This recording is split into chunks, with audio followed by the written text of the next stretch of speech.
This video is the third part of a multi-video series on the modeling of ice accretion on an airfoil using FENSAP-ICE. The geometry used will be an AK0012 airfoil. The parameters can be seen on the left, and the steps followed will be first to model the flow field, then the droplets cloud, and then the surface thermal and mass balances to get that final ice shape. Part 3 will focus on the ice simulation using Ice 3D.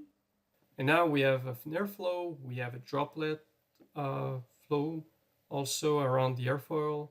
Let's add a third module, which is the ice accretion itself. So let's add that.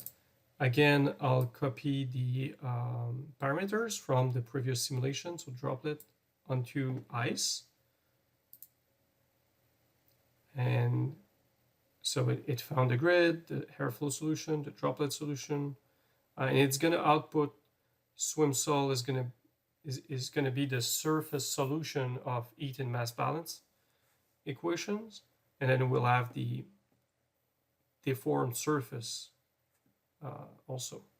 So let's double-click here.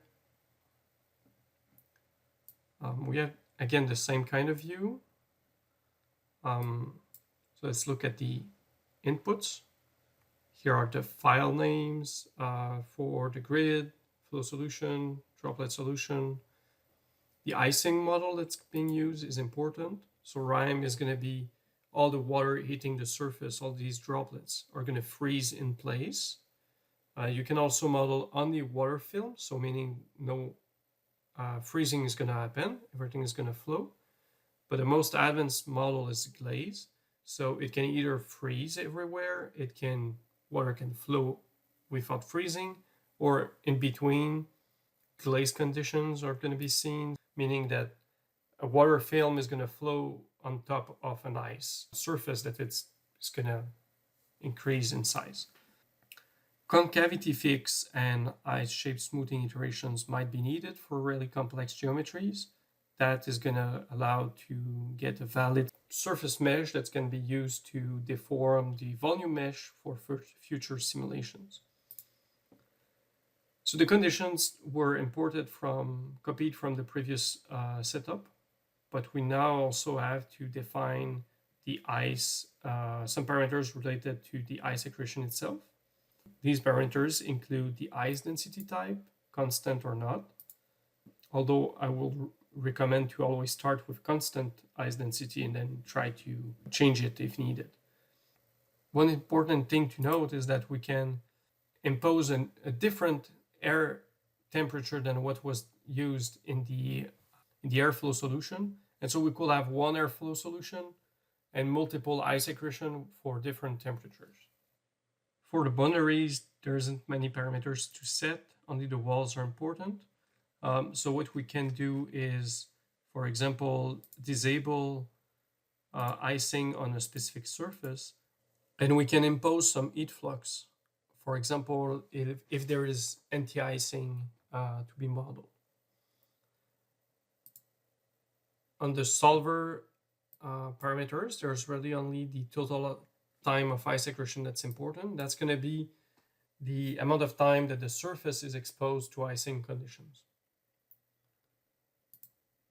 And for the output, it's not really needed to go there, but if the time between solution output is set below the total ice time that was set before, make sure to set the numbered output files to yes, so that it doesn't override the output files, because that could create an issue where ice kind of disappear.